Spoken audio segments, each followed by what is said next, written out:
사도신경으로 신앙 고백 드리겠습니다. 나는 전능하신 아버지 하나님, 천지의 창조주를 믿습니다. 나는 그의 유일하신 아들, 우리 주 예수 그리스도를 믿습니다. 그는 성령으로 잉태되어 동정녀 마리아에게서 나시고 본디오 빌라도에게 고난을 받아 십자가에 못 박혀 죽으시고 장사된 지 사흘 만에 죽은 자 가운데 다시 살아나셨으며 하늘에 오르시어 전능하신 아버지 하나님 우편에 앉아 계시다가 거기로부터 살아있는 자와 죽은 자를 심판하러 오십니다. 나는 성령을 믿으며 거룩한 공교회와 성도의 교제와 죄를 용서받는 것과 몸의 부활과 영생을 믿습니다. 아멘. 찬송가 288장입니다. 찬송가 288장입니다.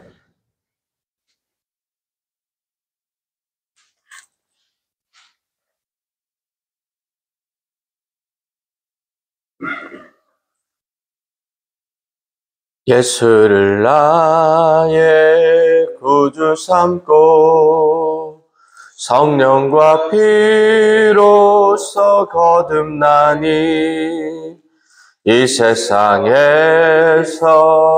내 영혼이 하늘의 영광 누리도다. 이것이 나의 간증이요, 이것이 나의 찬송일세. 나 사는 동안 끊임없이 구주를 찬송하리로다. 온전히 주께 맡긴 내 영, 사랑의 음성을 듣는 중에 전사들 왕래하는 것과 하늘의 영광 보리로다. 이것이 나의 간증이요, 이것이 나의 찬송일세. 나 사는 동안 끊임없이 구주를 찬송하리로다. 주 안에 기쁨 누림으로 마음의 풍랑이 잔잔하니 세상과 나는 간 곳 없고 구속한 주만 보이도다. 이것이 나의 간증이요, 이것이 나의 찬송일세.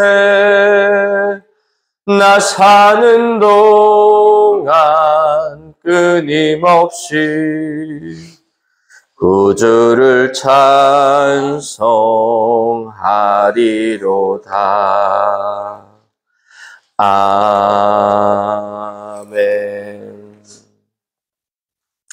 오늘 우리에게 주시는 하나님의 말씀은 출애굽기 2장 11절로 25절까지 말씀입니다. 출애굽기 2장 11절로 25절까지 말씀입니다. 한 목소리로 함께 읽겠습니다. 모세가 장성한 후에 한 번은 자기 형제들에게 나가서 그들이 고되게 노댕한 것을 보더니 어떤 애굽 사람이 한 히브리 사람 곧 자기 형제를 치는 것을 본지라. 좌우를 살펴 사람이 없음을 보고 그 애굽 사람을 쳐 죽여 모래 속에 감추니라. 이튿날 다시 나가니 두 히브리 사람이 서로 싸우는지라.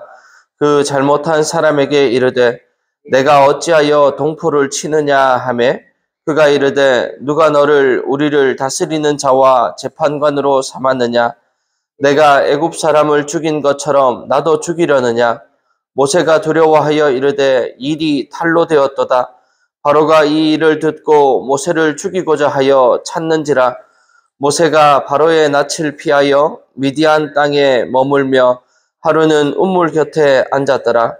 미디안 제사장에게 7달이 있었더니 그들이 와서 물을 길어 구유에 채우고 그들의 아버지의 양떼에게 먹이려 하는데 목자들이 와서 그들을 쫓는지라 모세가 일어나 그들을 도와 그 양떼에게 먹이니라. 그들이 그들의 아버지를 느우엘에게 이를 때에 아버지가 이르되 너희가 오늘은 어찌하여 이같이 속히 돌아오느냐 그들이 이르되 한 애굽 사람이 우리를 목자들의 손에서 건져내고 우리를 위하여 물을 길어 양떼에게 먹였나이다. 아버지가 딸들에게 이르되 그 사람이 어디에 있느냐 너희가 어찌하여 그 사람을 버려두고 왔느냐 그를 청하여 음식을 대접하라 하였더라.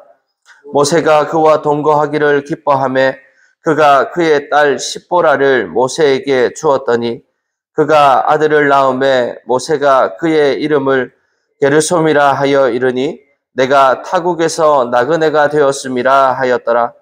여러 해 후에 애굽 왕은 죽었고 이스라엘 자손은 고된 노동으로 말미암아 탄식하며 부르짖으니 그 고된 노동으로 말미암아 부르짖는 소리가 하나님께 상달된지라.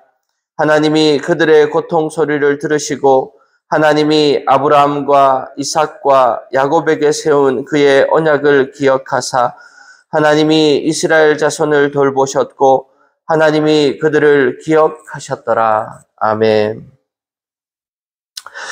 우리는 흔히 모세의 인생을 바라볼 때에 3등분으로 기억을 합니다. 40년의 왕궁 생활, 그리고 40년의 광야 생활, 그리고 40년 동안을 이스라엘 백성들과 가나안 땅을 이끄는 생활. 이렇게 3등분으로 크게 나눌 수 있지요. 이것을 통해서 하나님은 정말 실수 없는 계획을 보게 됩니다.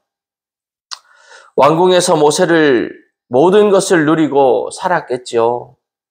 좋은 것을 배우고 좋은 것을 입고 좋은 곳에서 자며 모든 좋은 것들을 다 배우고 누리며 살았을 것입니다. 그러다 그가 왕궁을 떠나게 됩니다. 사실 좋은 것을 버린다는 건 참 하기 힘든 일이죠. 그렇게 제 발로 떠날 수 없는 게 왕궁이었습니다. 그러나 하나님은 그런 모세가 왕궁을 떠날 수밖에 없는 환경을 만드시면서 그를 광야로 이끄십니다.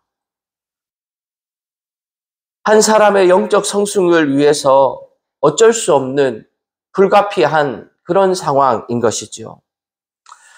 하나님께서는 마음이 아프셨겠지만 그런 단련의 시간을 모세에게 허락하시고 또 오늘을 살아가고 있는 우리에게도 그런 시간을 주시는 줄 믿습니다. 모세가 장성했다고 오늘 본문은 말합니다. 단순히 몸만 커진 것이 아니라 성숙해가는 과정이 있었겠지요. 성숙이란 게 무엇입니까? 이제 자기만을 바라보고 자기만을 생각하던 인생에서 내 옆에 누군가를 바라볼 수 있게 되고 내 옆에 누군가를 이렇게 보듬어 줄 수 있는 사람이 바로 장성한 사람인 것이죠. 그래서 나 자신보다 이웃을 배려하는 시간에 역전을 경험하는 때가 성숙이고 장성인 것입니다. 자기밖에 모르는 사람을 흔히 우리가 어린 사람이다 말하지 않습니까? 그런데 장성하면서 이제 이웃엔 관심을 가지게 되고 이유가 뭘까요? 그것은 바로 나는 누구인가 하는 자신의 정체성에 대한 관심이 커졌다는 것이죠. 내 주변 사람들 속에서 나는 누구인가에 대한 정체성에 관심인 것입니다. 사도행전 7장 23절에 보면 모세에 대해서 이렇게 말씀합니다. 나이가 40이 되매 그 형제 이스라엘 자손을 돌볼 생각이 나더니, 모세가 40세가 되어서야 이제 그 형제 이스라엘들을 돌볼 생각이 났다라는 거예요. 비록 애국 왕궁에서 자랐지만 자신이 애굽인인지 히브리인인지에 대한 정체성을 이제 히브리인으로 확인했다는 것입니다. 여러분, 우리도 마찬가지입니다. 그리스도인이란 내 주위의 이웃이 경쟁 상대가 아니라 형제이며 자매라고 하는 것을 깨달아가는 사람인 것이죠. 모세는 한 애굽 사람이 히브리 사람을 치는 것을 보고 그 애굽 사람을 죽여서 모래 속에 묻었습니다. 완전 범죄라고 생각했지만 그 범죄가 결국 탄로나고 맙니다. 애굽 사람을 죽인 그 이튿날 이제 히브리 두 사람이 다투는 모습을 보게 됩니다. 그런데 한 사람, 잘못한 한 사람이 한 사람을 치는 것을 보고 그 잘못한 사람에게 내가 어찌하여 동포를 치느냐라고 묻습니다. 그러자 그 사람이 이렇게 대답하는 거예요. 네가 어제 애굽 사람을 쳐 죽인 것처럼 나도 쳐 죽이려느냐? 이렇게 묻는 거예요. 나는 누구인가를 고민했던 모세는 자신이 히브리인인 것을 확인했습니다. 그런데 자기의 동포를 돌보는 그 삶의 큰 전환점을 맞이하게 되었을 때 내가 누구의 이웃이 되어주어야 하는가를 고민하는 그때 이 히브리인들은 그 애굽의 왕자로 자라났던 모세를 히브리인으로 받아주지 않았던 것 같습니다. 그래서 그는 이 도망자의 신세가 되는데요.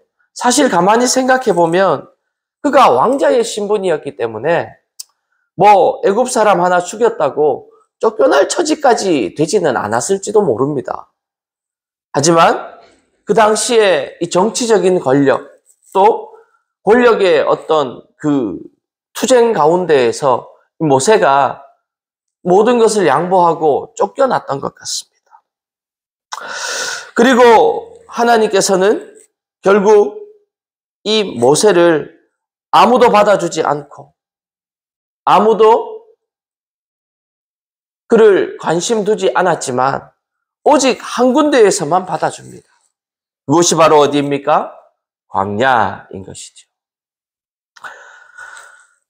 그리고 하나님이셨습니다. 오직 하나님만이 모세를 받아주신 거죠.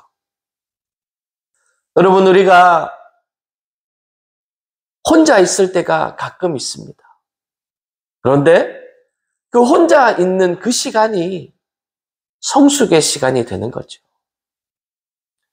공부도 마찬가지고요. 하나님과의 관계 가운데에서도 많은 사람들에게 뭔가를 배우고 함께 나누는 것이 또 참 귀한 시간이지만 정말 하나님과 깊은 관계를 누리는 시간은 오직 혼자 하나님을 독대하는 그 시간이라는 거예요. 말씀을 혼자 읽을 그때,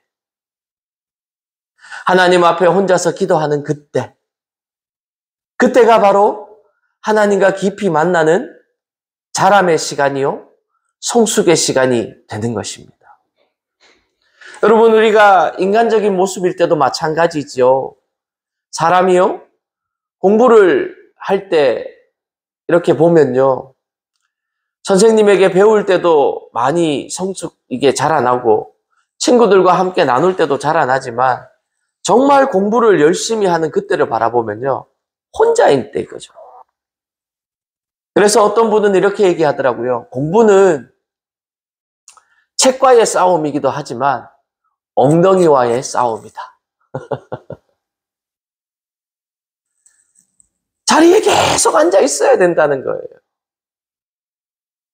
엉덩이가 그 의자에서, 책상 의자에서 떠나지 않도록 계속 앉아있는 거예요. 그래서 정말 공부의 프로들을 보면요.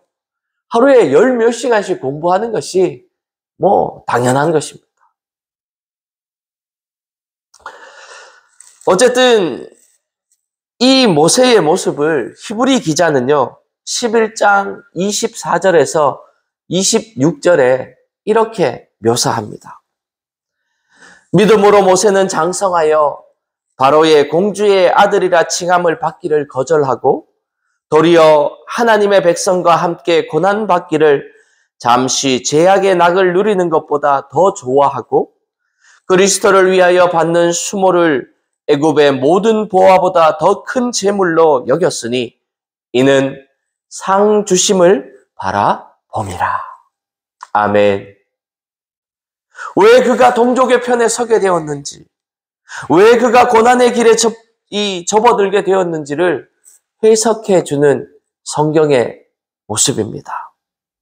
비록 살인을 저지르고 도망자의 신세가 되었지만 믿음으로 그의 행로를 바꾸었다 말합니다. 믿음의 선택을 하려면 여러분 우리의 인생을 믿음의 눈으로 바라보아야 합니다. 고통스럽더라도 하나님과 함께하는 삶으로 내 삶을 바꾸는 신앙의 전환점이 필요한 것입니다. 결국 그는 신앙의 눈으로, 믿음의 눈으로 자라나게 되고 또 자신의 인생을 해석하게 된 것이죠. 결국 하나님 편에 서서 인생이 결단하게 됩니다. 이것이 성경이 가르쳐주는 역사인 것이죠. 16절입니다. 미디안 제사장에게 7딸이 있었습니다. 그런데 그 미디안 딸이 하루는 우물가에 물을 길러 왔던 것 같아요. 그런데 목자들이 그 일을 방해합니다.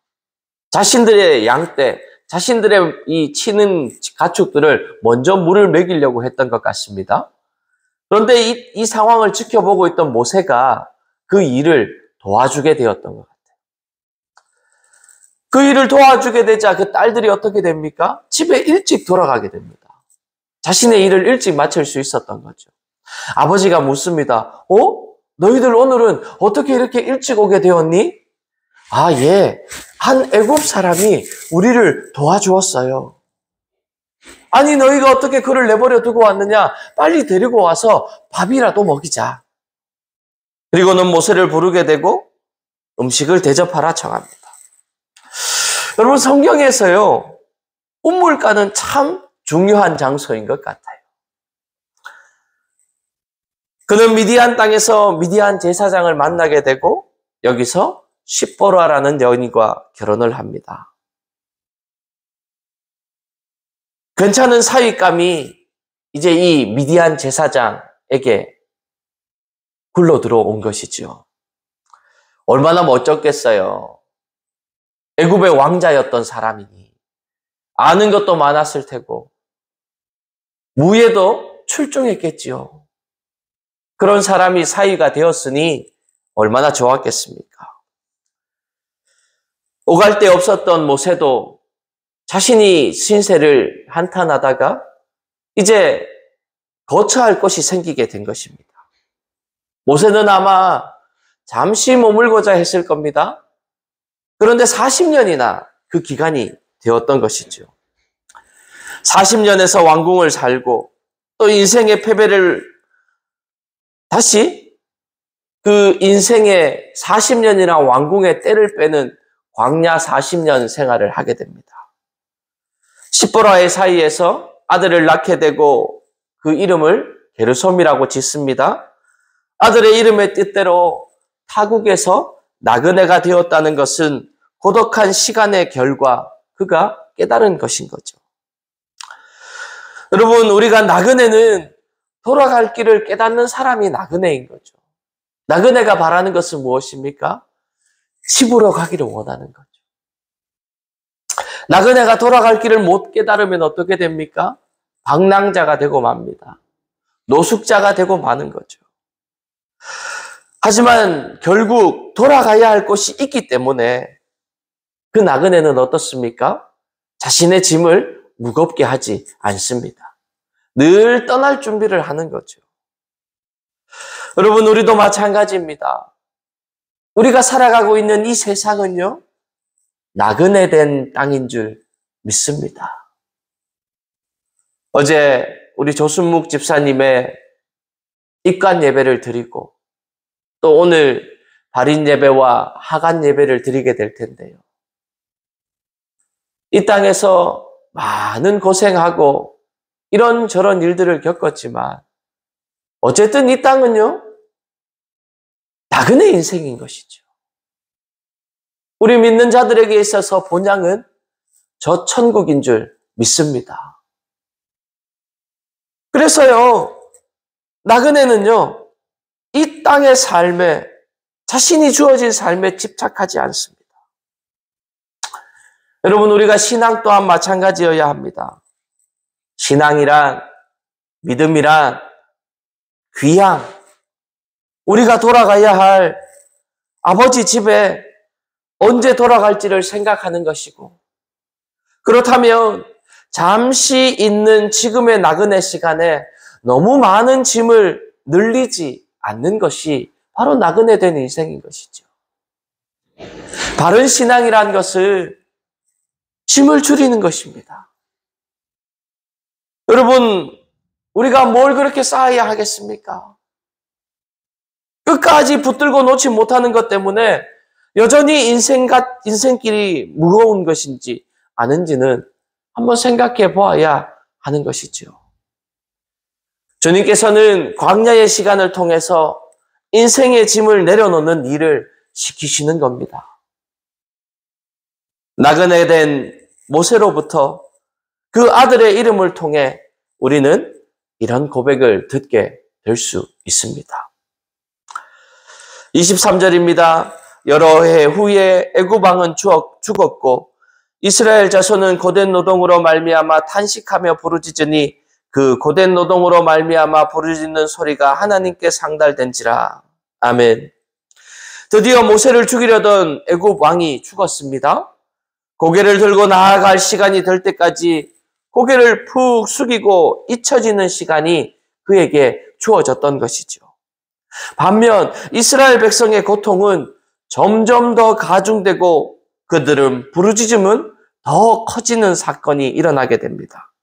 하지만 이 부르짖음 또한 출애굽을 위한 하나님의 계획 아래 있는 준비의 시간이었던 것이지요. 여러분, 우리가 하나님 앞에 부르짖을 때 하나님이 우리에게 응답하시지 않는다고 낙심하지 마십시오. 우리의 부르짖음이 하나님이 원하시는 그 분량을 차게 될 때에 하나님께서 그 부르짖음에 반드시 응답하시게 될 줄 믿습니다. 성경의 곳곳에 그 부르짖음에 응답하는 것이요, 하나님은 그 기도의 분량이 있었던 것 같아요. 24절입니다. 하나님이 그들의 고통 소리를 들으시고 하나님이 아브라함과 이삭과 야곱에게 세운 그의 언약을 기억하사 하나님이 이스라엘 자손을 돌보셨고 하나님이 그들을 기억하셨더라. 아멘.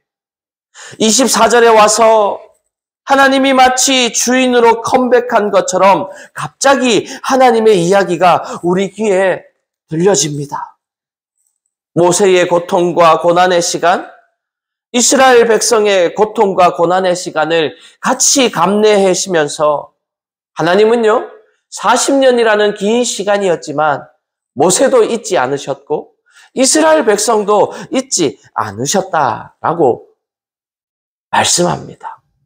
성경에서 하나님께서 기억하셨다, 하나님께서 생각하셨다라는 것은 구원을 위한 하나님의 계획이 진행되고 있다는 것을 알려주는 성경적 표현이라는 것을 우리는 기억해야 합니다. 우리는 잊었을지 모르지만 하나님은 잊지 않으시고 우리 구원을 위한 시간을 정확하게 계획하시고 또 이루시고 계시는 줄 믿습니다.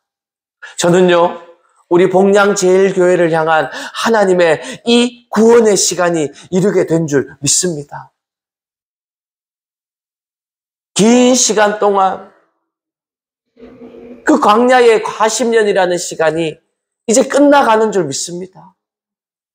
그래서 하나님은 우리 복량제일교회 성도들을 기억하시고 우리 복량제일교회를 기억하시고 그리고 우리의 인생들을 기억하시사 이제 하나님께서 우리 복량제일교회를 통하여 역사하시는 그 순간이 도래하게 된 줄 믿습니다. 예레미야애가 3장 22절과 23절 이렇게 말씀합니다. 여호와의 인자와 긍휼이 무궁하심으로 우리가 진멸되지 아니함이니이다. 이것들이 아침마다 새로우니 주의 성실하심이 크시도소이다. 아멘. 여러분, 이게 우리의 고백 아니겠습니까? 이 아침 시간에 모여 하나님 앞에 예배하며 하나님의 말씀을 묵상하며 하나님 앞에 찬양하며 하나님 앞에 기도하며 나아가는 이 시간이 하루가 모여 애굽인들의 40년의 그 고통의 시간, 모세의 광야의 40년의 그 고통의 시간이 된 줄 믿습니다. 하지만 하나님은요, 그 위기의 시간에 그 절박한 상황 속에 어떻게 말씀하십니까? 내가 너희를 기억하였다 말씀하십니다. 여러분, 우리 힘으로 감당할 수 없을지라도 우리가 찬양할 수 있는 까닭은 그 우리의 하나님이 성실하신 하나님이시기 때문입니다. 그분의 선실하심, 그분의 성실하심에 의지해서 우리는 이 시간도 예배의 시간으로 나아가는 것이고 이 예배의 시간을 통해서 우리 인생의 주인이 누구인지를 다시 한번 기억하고 그분과 시작하는 하루가 바로 오늘 이 아침 예배인 것이죠. 여러분, 이 아침 예배뿐만 아니라 우리 교회에서 드려지는 모든 예배의 시간이 이렇게 중요한 시간인 줄 믿습니다. 우리는 무기력하고 우리는 무능하지만 하나님께서 함께 하시는 사람에게는 하나님께서 늘 새 힘을 주시는 줄 믿습니다. 이사야 41장에 새 일을 행하시는 나 여호와라고 말씀하십니다. 새 일을 행하시는 하나님께서 이제 우리 복량제일교회와 새 일을 행하실 줄 믿습니다. 우리들에게 새 일을 역사하여 주실 줄 믿습니다. 종일 메마른 땅을 걸어갈지라도 오늘 주님을 기억하면 새 힘이 솟게 되는 줄 믿습니다. 사막의 길을 내시는 주님, 메마른 땅에 그 광야에 시냇물이 흐르게 하시는 주님, 그 주님이 우리의 주님임을 잊지 마십시오. 오늘 하루의 삶 가운데에서도 어디를 가든지 무엇을 하든지 누구를 만나든지 혹시 외로운 시간, 고독의 시간, 광야의 시간이 여러분들에게 닥쳐오게 될지도 모릅니다. 하지만 그 시간을 오히려 기쁨의 시간, 즐거움의 시간, 감사함의 시간으로 여기며 주님 앞에 나아가서 주님과 동행하게 될 때에 오늘 이스라엘 백성을 기억하시고 모세를 기억하셨던 하나님이 여러분들을 기억하실 줄 믿습니다. 그리고 여러분의 그 고난의 시간, 그 고통의 시간, 그 어려움의 시간이 이제는 찬양의 시간으로, 기쁨의 시간으로, 감사함의 시간으로 변화시켜 주실 줄 믿습니다. 오늘 하루의 삶 가운데에서도 그 하나님을 바라보시고 그 하나님을 묵상하시고 그 하나님과 동행하시는 복되고 귀한 하루가 오늘이 되시기를 주님의 이름으로 축복합니다. 기도하겠습니다. 거룩하신 하나님, 감사합니다. 오늘 모세의 모습을 바라보며 우리의 모습을 바라봅니다. 하나님, 우리가 우리 안에서 우리를 깨닫게 될 때는 우리 힘으로 무엇인가를 하려고 합니다. 하지만 우리가 하나님 안에서 우리를 깨닫게 될 때에 내가 하려고 하는 것이 아니라 하나님의 능력을 의지하는 믿음의 사람이 될 줄 믿습니다. 주님, 이제 40년이라는 긴 시간을 광야에서 보내게 했던 모세의 모습을 바라보며 또 그 40년이라는 시간이 고난과 더 큰 어려움으로 다가왔던 이스라엘 백성들의 모습을 바라보며 우리의 모습을 바라보게 됩니다. 우리 복량제일교회의 모습을 바라보게 됩니다. 하나님, 우리의 부르짖음을 들으시고 우리의 인생 가운데 함께 하시고 우리 교회 위에 임재하여 주셔서 이제 하나님의 큰 영광을 바라보게 하여 주옵소서. 주님이 일하심을 목도하게 하시고 주님의 신실하심을 경험하게 하시며 주님의 은혜가 날마다 임하는 것을 목도하는 바 되게 하여 주옵소서. 그리하여서 주님의 살아계심을 우리 교회를 통하여 드러나게 하시고 예수 그리스도의 이름이 전하여지게 하시며 성령 하나님의 권능이 날마다 드러나는 하나님의 구원의 방주의 역할, 또 축복의 통로의 역할을 감당하는 교회가 우리 복량제일교회 되게 하시고 우리 복량제일교회의 성도들이 되어질 수 있도록 주님 은혜를 더하여 주옵소서. 주님께서 우리 교회 위에 또 우리 성도들에게 그렇게 살아갈 수 있는 신실하신 하나님으로 내가 너희를 기억한 바 되었다라고 말씀하여 주시는 그 하나님으로 역사하여 주실 줄 믿사옵고 우리 주 예수 그리스도 이름으로 간절히 기도하옵나이다. 아멘.